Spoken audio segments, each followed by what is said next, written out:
안녕하세요. 2022년 HR테크 디브리핑의 세 번째 세션을 맡게 된 조성조입니다. 저는 앞서서 이제 홍정민 소장님이나 이승태 팀장님 말씀드렸던 거와는 조금 각도를 달리해서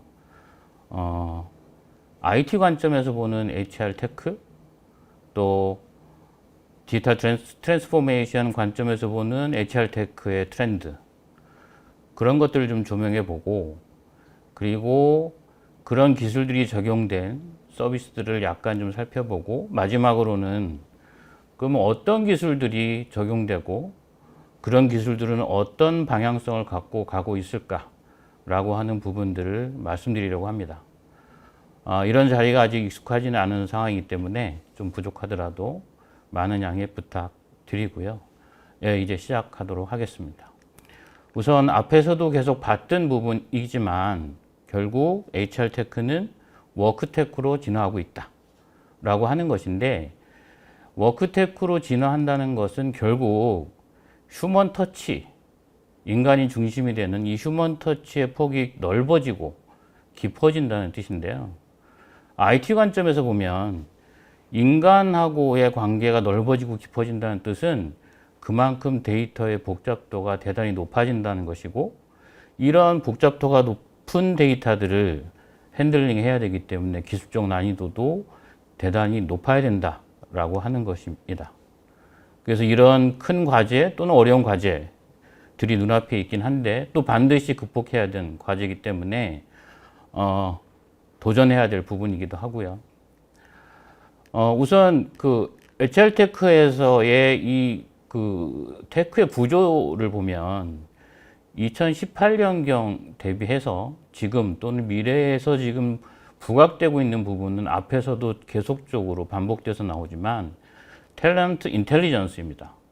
이 탤런트 인텔리전스라고 하는 것이 이 스킬이라고 하는 데이터, 이 스킬 데이터베이스를 어떻게 할 것이냐, 어떻게 잘 분류하고 어떻게 잘 체계를 잡아갈 것이냐, 그걸 기반으로 짭을 어떤 구조, 짭의 아키텍처를 어떻게 가져갈 것이고, 이런 것들을 통해서 커리어는 어떻게 우리가 관리돼야 되고 해야 되느냐, 이런 부분들이 대단히 중요해졌다는 뜻이고요. 이 탤런트 인텔리전스라고 하는 거는 뭐 교육이냐, 인력 계획, 뭐 소싱이나 채용, 피플 어널리틱스까지 이 네 개의 구성 요소로 되어 있다고 하지만 결국에는 거의 전 부분에 탤런트 인텔리전스가 적용될 수 있고 적용되어야 한다라고 하는 것입니다. 그 탤런트 인텔리전스가 그럼 어떤 과거의 그 진화를 겪고 왔느냐를 보면 뭐 HR 어널리틱스에서 피플 어널리틱스로 다시 탤런트 인텔리전스로 진화한다는 것인데, 사실은 그 밑에는 결국 데이터가 진화하고 있다는 것입니다. HR 어널리틱스 같은 경우에는 HR 데이터를 가지고 분석을 해왔다면 피플 어널리틱스에 와서는 HR 데이터만 가지고는 안 된다. 사내의 모든 데이터들을 종합해야 되고 통합해야 되는 그런 니즈가 생기기 시작한 것이고, 그것도 부족해서 사내가 아닌 외부의 데이터까지도 통합하고 분석을 해야 된다라고 하는 것입니다. 물론 데이터가 모여진다는 것만으로 탤런트 인텔리전스가 구현될 수는 없지만, 굉장히 아까 말씀드린 대로 복잡도가 높아진 이 데이터들을 어떻게 관리하느냐의 이 난이도 높은 기술을 갖춰야 되긴 하지만, 어쨌든 이 데이터들이 기반이 되지 않고서는 탤런트 인텔리전스로 가기 힘들다라고 하는 것이고요. 이 탤런트 인텔리전스라고 하는 것이 기본이 돼야 우리가 기본적으로 지금 생각하는 EXP, Employee Experience Platform이라고 하는 것이 결국 가치 있고 대단히 고도화되게 서비스가 될 수 있다는 것이죠. 그러니까 지금 탤런트 인텔리전스가 없는 상황에서 EXP와 탤런트 인텔리전스가 들어간 상태, 구축된 상태에서 EXP는 매우 달라질 것이고 상당히 제공되는 가치의 차이도 커질 것이다 라고 생각을 하고 있습니다.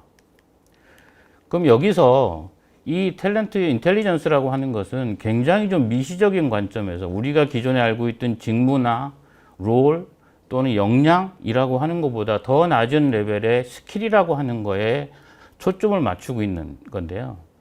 이 잡과 롤, 케이퍼빌리티와 스킬이라고 하는 관계를 좀 예시를 들어보자면 어떤 조직 구성원이 직무는 그대로이나 역할을 바꿔야 되는 상황이 생겼다. 그러면 이것을 어떤 인사 담당자의 어떤 판단이나 또는 직장의 상사의 어떤 경험적인 노하우만으로 이 역할 전환을 어떻게 하면 되는지를 알아낼 수 있을까라고 하는 것보다는 그 롤을 수행하기 위해서 필요한 역량들이 있을 테고 또 그 각각의 역량들을 수행하기 위해서 필요한 스킬들이 존재한다는 것이고 이것이 대단히 체계적으로 분류되어 있다라고 한다면 이 롤을 전환하는 데 있어서 대단히 효과적이고 효율적으로 그 역할을 전환하는 것이 가능해진다라는 것이죠. 다시 말하면 결국 탤런트 인텔리전스의 기술적인 핵심은 이 스킬이라고 하는 것을 어떻게 구축하느냐, 어떻게 분류하고 어떻게 체계화하느냐가 가장 핵심적인 요소라고 볼 수 있습니다. 그래서 이 스킬이라고 하는 관점, 그래서 이 스킬들을 다루는 스킬 테크 관점에서 보면 기존의 그 기업 교육이든 업무를 전환하는 거든 커리어 관리하든 이런 부분들이 좀 개별적이고 독립적으로 관리되어 왔고 이것들이 통합적이면서 유기적인 분석이 필요한 상태 또 그러한 관리가 요구됨에 따라서 데이터 자체의 체질적 변화가 필요하게 됐다는 것입니다. 그래서 탤런트 인텔리전스 데이터베이스, 소위 말하는 탤런트 인텔리전스 데이터 플랫폼을 기반으로 해서 직업이나 스킬에 대한 분류 체계를 통합하고 다양한 HR 활동에서 수집된 데이터들을 유기적으로 결합하고 분석할 수 있어야 되는 이런 상황이 된 것이고요. 이런 기반을 통해서만이 우리가 실제 원하는 수준의 EXP를 제공할 수 있다라고 하는 것입니다. 그런데 이 모든 스킬 테크나 탤런트 인텔리전스나 또는 EXP라고 하는 것들 이런 것들을 구현해 나가는 과정 중에 가장 핵심적인 기술이 뭐냐? 결국은 AI로 귀결이 됩니다. 이 장표에서는 인재 확보 과정에서의 AI의 역할들을 기술해 놓았지만 사실 HR 채용 관점에서 보더라도 고려해야 될 개인적인 특성이나 업무적 특성이 대단히 복잡해지고 그거를 해결해 나가는 방식 또한 대단히 돼가고 있기 때문에 사람이 감당하기가 힘들어진 상태가 됐고요. 이 부분은 결국 해결할 수 있는 것은 AI밖에 없다라고 하는 것입니다. 그래서 이번 HR 테크에서도 그 엑스포를 가보면 AI를 전면에 표방하는 회사가 많지 않습니다. 그냥 AI는 기본적으로 갖추고 있다라고 하는 것이 대체적인 흐름이었고요. 그만큼 AI가 대단히 깊숙이 들어와 있다라고 말씀드릴 수 있습니다. 그럼 HR 테크의 트렌드를 봤을 때 이걸 디지털 트랜스포메이션 관점에서는 어떤 부분들을 좀 우리가 주목해 봐야 될 것이냐라고 하는 부분 몇 가지 살펴보면 첫째는 그 HR 업무를 바라보는 개념이 바뀌어지고 있다는 거예요. 기존에는 일회성 프로젝트였다라는 개념이었다면 앞으로는 지속적으로 가치를 제공할 수 있는 프로덕트로서 개념이 바뀌어가고 있다라고 하는 것이죠.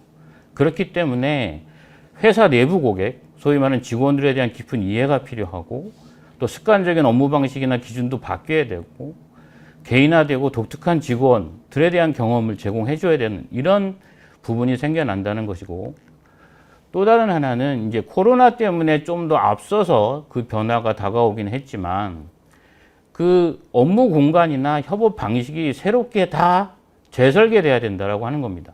이 부분은 엔데믹 이후에 이전으로 돌아갈 수 있는 상황이 아니고 계속 지속돼 갈 것이다라고 하는 것이고 그러기 위해서는 지금 시간과 공간이 분리되어 있는 상황에서 협업을 위해서는 어떤 작업 환경을 제공해 줘야 되고 각각의 작업 환경들을 어떻게 연결해 줘야 되느냐가 대단히 중요해졌다는 것입니다. 대부분 이제 재택근무, 코로나 시기에 재택근무를 통해서 개인적으로는 개인의 그 업무 몰입도나 생산성은 높아졌다라고도 생각하고 있지만 그래도 아직 이 커뮤니케이션 쪽에서는 문제가 좀 있다라고 하는 것들이 대체적인 답변들이었고요. 또 다른 하나는 대단히 이직이 많아진다는 겁니다.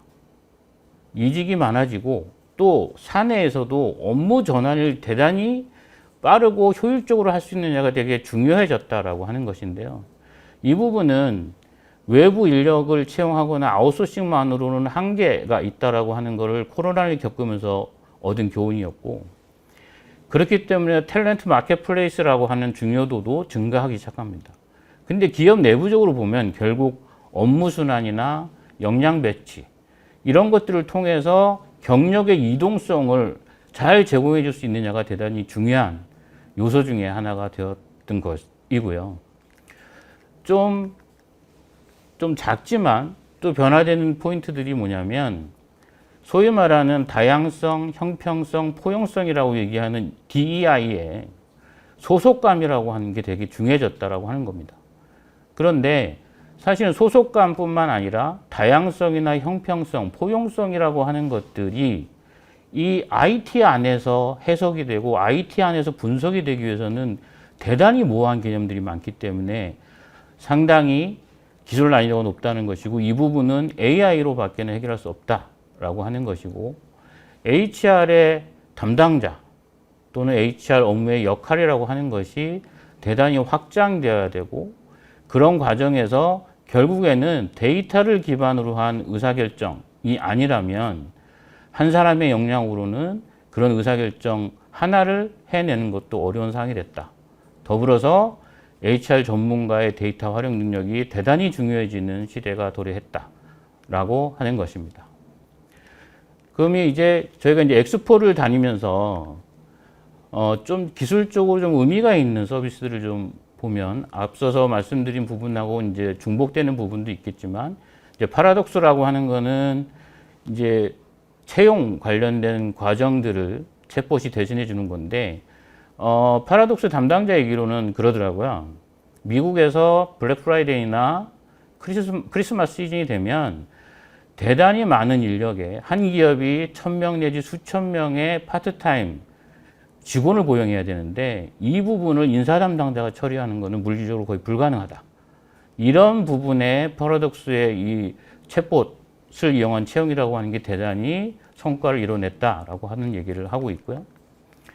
또 비지어라고 하는 부분은 이 피플 어널리틱스 관점에서의 플랫폼을 제공하고 있는데, 예를 들어 어떤 직원이 3개월 내에 퇴직을 할 거냐 말 거냐라고 하는 부분 예측 정확도가 대단히 뛰어난, 그래서 이 피플 어널리틱스를 통해서 여러 가지 현재 상황, 인지 이런 부분들을 제공해 주는 서비스를 제공하고 있었고요. 그리고 이 justanswer.com에서는 전문가를 연결해 주는 챗봇인데요. 그러니까 전문가의 역할을 해주지는 않지만 전문가를 연결해 주는 데까지 챗봇이 그 고객과 계속 대화를 주고받으면서 가장 적절한 전문가를 연결해 주는데 맥스 1분이면 가능하다라고 하는 것입니다. 그래서 전문가를 연결해 주는 때까지 1분이면 모든 것을 해결할 수 있다라고 하는 서비스를 제공하고 있고요. 아까도 이제 언급된데 에이폴드라고 하는 회사가 대단히 좀 앞서가고 있는 상황이라고 보였어요. 기술적으로도. 뭐 15억 개의 인재 프로파일을 보유하고 있다고 하는데요. 이게 이제 스킬을 베이스로 해서 가져가고 있는데, 저도 직접 엑스포에서 보고 했지만 이 스킬들이 대단히 체계적으로 잘 분류가 되어 있는 상태였고, 따로 이제 알아본 바로는 미국에서는 그 링크드인에서의 프로파일들이 공공의 데이터로 취급받고 있기 때문에 다른 회사에서도 링크드인에 허가 없이 갖다 쓸 수 있는 상황이라고 하더라고요. 그런 걸 통해서 굉장히 다량의 데이터들을 수급했을 걸로 예측이 되고, 어쨌든 이 스킬 테크를 기반으로 해서 이 탤런트 인텔리전스를 구현해내는 데 있어서 인력의 매칭 정확도 90점 이상 된다라든가 여러 가지 그 굉장히 좀 다른 상대적으로는 좀 수준 높은 서비스를 제공할 수 있도록 볼 수 있었고요. 또 다른 하나는 어떤 사람에게 잠재적인 커리어의 경로를 제시해 주는, 그리고 커리어 전환 사례들을 제공해주고 또 그 커리어 전환하기 위해서 소요되는 기간이나 이런 부분들도 그런 데이터를 시각해서 보여주는 이런 서비스들이 좀 특이하게 보였습니다. 스카이하이브는 이 부분도 이제 탤런트 인텔리전스의 기업인데 에이폴드하고 대단히 유사한 그런 서비스를 하고 있었고 에이폴드보다는 조금은 수준 좀 떨어지는 상황이긴 했지만 대단히 의미 있는 기술적으로 의미 있는 서비스라고 생각했습니다. 그리고 이 부분은 이제 HR테크하고 조금 떨어져 있다고 볼 수 있는데 컨텐츠 딜리버리 하는 플랫폼을 갖고 있는 고원이라는 회사인데요. 이 회사는 기존에 우리가 알고 있는 컨텐츠를 제작하거나 컨텐츠를 제공하는 대부분의 플랫폼들이 CMS를 갖고 있고 LMS나 뭐 이런 부분들을 대부분 갖고서 서비스하겠는데 이 부분은 컨텐츠 허브로서의 역할을 표방하면서 플랫폼을 구축해 놨습니다. 그러니까 다른 시스템의 CMS나 LMS들을 연결시켜 줄 수 있는 오픈형 에코시스템으로 컨텐츠 플랫폼을 만들어 놓은 곳이라 좀 눈여겨 좀 볼 수 있는 상황이었고요. 리나 AI는 좀 작은 회사였습니다. 작은 회사였긴 하지만 어쨌든 사내에서 HR 지원이라든가 IT의 업무 지원을 하는 부분이 사실은 대단히 그 소모적인 일들이 많이 발생하는데 그 부분들을 개선하기 위해서 챗봇을 활용하는 그런 서비스들이었습니다. 그 지금까지 그 HR 테크의 엑스포에서 봤던 것들을 좀 정리해 보면 기본적으로 대단히 데이터의 복잡도가 높아지는 상태이기 때문에 AI 기술이 필수가 되고 있다. 필수가 되어야 한다라고 하는 부분이었고요. 이 탤런트 인텔리전스를 위해서는 이 스킬의 분류 체계라는 게 대단히 중요하고 스킬과 잡의 매칭이 대단히 중요한 부분이 되는데 이렇게 방대하고 종류가 다양한 데이터를 분류하고 하는 데는 이 AI가 필요한 것이고 이걸 기반으로 해서 탤런트 인텔리전스 플랫폼이 의미 있고 강력한 그 밸류를 갖고 있는 플랫폼으로 구축되어야 한다는 것이고 이것을 기반으로 했을 때에 최종적으로 EXP의 가치가 높아진다라고 하는 것이었습니다. 그래서 이제 이런 부분들을 그럼 어떤 기술들, 어떤 중요한 기술들, 어떤 기술들이 들어가 있어야 되느냐라고 하는 걸 마지막으로 말씀드리자면 우선 네 가지를 볼 수 있는데요. 앞서서도 말씀드렸지만 가장 중요한 건 데이터입니다. 데이터라고 하는 것이 단순히 모이기만 하는 것이 중요한 것이 아니기 때문에 그래서 이 데이터를 핸들링하는 기술이 되게 중요한데 예전에 소위 말하는 데이터 웨어하우스라고 하는 말을 했었는데 요즘에는 그 폭이나 종류나 복잡도나 이런 부분들이 훨씬 그때보다는 수준이 높아졌다고 해서 데이터 레이크라고 하는 표현을 하는데요. 이 데이터 레이크가 기본적인 중심이 돼 있고 기반이 돼 있고 거기에 분석, 그다음에 예측 이런 부분을 하기 위해서 어널리틱스를 위한 머신러닝 기술이 필요하고요. 그다음에 실제 그 인간 휴먼 터치 쪽에 깊게 개입을 하기 위해서 필요한 기술이 계속 딥러닝입니다. 그리고 이런 것들을 통해서 그 고객들과 사용자들과 계속 인터랙션을 해야 되기 때문에 이 인터랙션을 하는데 중요한 챗봇이라고 하는 인공지능화된 챗봇이 이 네 가지 기술이 가장 핵심적인 기술이라고 보여지고 있고요. 기술 하나하나씩을 좀 뜯어보면 우선 데이터 레이크라고 하는 부분은 앞서서도 실제 탤런트 인텔리전스의 진화 단계라고 하는 것이 HR 어널리틱스에서 people 어널리틱스에서 다시 탤런트 인텔리전스 간다고 했지만 결국은 데이터라고 말씀드렸듯이 실제 데이터들을 어떻게 모아낼 것인가, 어떻게 수집하고 어떻게 가공하고 어떻게 분석할 것이냐가 대단히 중요한데 이 데이터를 수집하는 데 있어서 그 내부의 가장 중요한 부분이 소위 말하는 기름의 송유관이 있듯이 데이터의 파이프라인이 필요하다는 것입니다. 이 데이터 파이프라인이라는 기술이 대단히 중요해지고 이 파이프라인에는 뭐 하루에 한 번 정도 데이터를 옮겨주는 그런 방식이 아니라 실시간적으로 데이터가 계속 흘러가면서 실시간적으로 가공되고 적재되고 분석될 수 있어야 되는 그런 기술이 필요한 부분이고요. 그래서 굉장히 눈에 보이진 않지만 AI 기술에 있어서는 대단히 중요한 인프라적인 기술에 속하는 부분입니다. 그리고 이제 분석에 관련돼서는 실제 저희가 한